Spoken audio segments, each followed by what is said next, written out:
ખબર છે, ક્યારેક સૌથી રસપ્રદ વાર્તાઓ છે ને એ આપણને આમ વેરવિખેર ડિજિટલ શબ્દોના ટુકડાઓમાં છુપાયેલી મળે છે. આજે આપણે એવા જ કેટલાક ટુકડાઓને ભેગા કરીને એક આખી વાર્તાને સમજીશું. ચાલો આ ડિજિટલ જાસૂસી શરૂ કરીએ. તો સવાલ એ છે કે શું થોડા તૂટેલા ફૂટેલા શબ્દો ખરેખર કોઈ વાર્તા કહી શકે? આપણી પાસે જે માહિતી છે એ કોયડા જેવી છે અને આપણે એને સાથે મળીને ઉકેલવાના છીએ. તો આ રહી આપણી કેસ ફાઇલ. પહેલી નજરે તો બધું કેવું અજીબ લાગે છે નહીં? ક્યાંક આભાર લખ્યું છે તો ક્યાંક કોર્પોરેટ ક્લાયન્ટ્સ માટે લક્ઝરી મુસાફરી અને પાછું ટકાઉ પરિવહન. આ બધાનો એકબીજા સાથે શું સંબંધ હોઈ શકે? બસ આપણી તપાસ અહીંથી જ શરૂ થાય છે. આપણે આ ટુકડાઓને ભૂલ તરીકે નહીં પણ એક મોટા કોયડાના નાના નાના ભાગ તરીકે જોવાના છીએ. દરેક શબ્દ, દરેક વાક્ય એક સંકેત છે. ચાલો પહેલો સંકેત પકડીએ. આ વાક્ય વાંચો. કોઈ ઓટોમેટિક જવાબ જેવું લાગે છે નહીં? જાણે કોઈએ ઓનલાઈન ફોર્મ ભર્યું હોય અને તરત જ આ મેસેજ આવ્યો હોય. એટલે કે આ ખાલી એક આભાર નથી. આ બતાવે છે કે કોઈક એવી સિસ્ટમ છે જે ગ્રાહકોની પૂછપરછ લે છે અને તરત જ જવાબ આપે છે. આ એક પ્રોફેશનલ ઓપરેશનનો પહેલો ઇશારો છે. સારું, હવે આપણે જરા ભાષા પર ધ્યાન આપીએ. કોઈ કંપની કેવા શબ્દો વાપરે છે એના પરથી તેની આખી ઓળખ અને એ કોના માટે કામ કરે છે એની ખબર પડી જાય છે. હવે આ વાક્ય જુઓ, હમણાં જ અમારો સંપર્ક કરો. આ સ્પષ્ટપણે માર્કેટિંગની ભાષા છે. આનો હેતુ ખાલી માહિતી આપવાનું નથી, પણ લોકોને તરત જ કોઈ પગલું લેવા માટે ઉશ્કેરવાનો છે. માર્કેટિંગની દુનિયામાં આને કોલ ટુ એક્શન કે ટૂંકમાં CTA કહેવાય છે. મતલબ કે તેઓ ગ્રાહકોની રાહ નથી જોતા, પણ સક્રિયપણે તેમને પોતાની તરફ ખેંચી રહ્યા છે. અને આ રહ્યું એક મોટું રહસ્ય ખોલતું વાક્ય. આ એક જ લાઇનમાં આપણને ખબર પડી જાય છે કે તેમના ગ્રાહક કોણ છે અને તેઓ કેવી સર્વિસ આપે છે. આ એકદમ નિર્ણાયક માહિતી છે. ચાલો આ શબ્દોને જરા તોડીને સમજીએ. લક્ઝરી મતલબ આ કોઈ સામાન્ય ટેક્સી સેવા નથી. કોર્પોરેટ ક્લાયન્ટ્સ મતલબ તેઓ સીધા સામાન્ય માણસો સાથે નહીં પણ બીજી કંપનીઓ સાથે કામ કરે છે.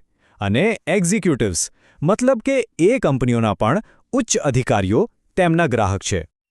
સારું, માર્કેટિંગ તો સમજાયું, પણ આ કંપની પોતાને શું માને છે?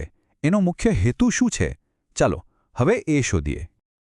અને લો, આપણને કંપનીનું નામ પણ મળી ગયું, રાઇટ ટ્રેક. અને સાથે જ તેમનું મિશન પણ. તેઓ માત્ર લક્ઝરી પર જ નહીં પણ ટકાઉ અને પર્યાવરણ મિત્ર પરિવહન પર પણ ભાર મૂકે છે. આજના સમયમાં આ એક બહુ મોટો વેચાણનો મુદ્દો છે.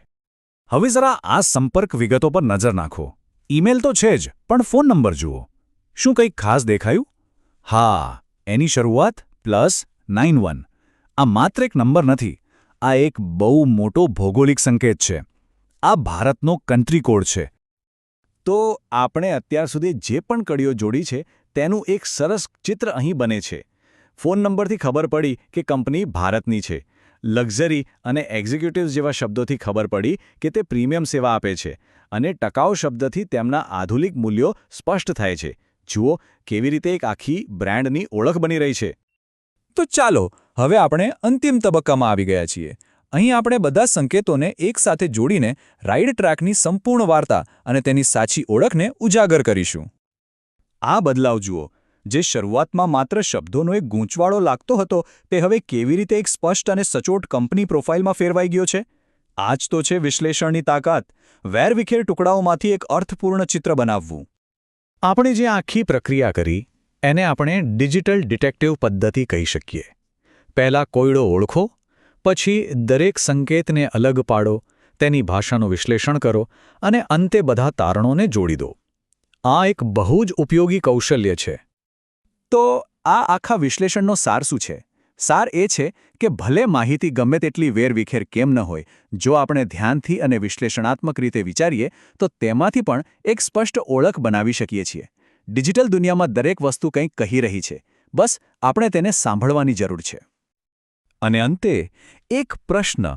વિચારો કે આપણી આસપાસના આ ડિજિટલ વિશ્વમાં આવી કેટલી બધી વાર્તાઓ છુપાયેલી હશે જે બસ કોઈના શોધવાની રાહ જોઈ રહી છે. વિચારવા જેવી વાત છે, ખરું ને?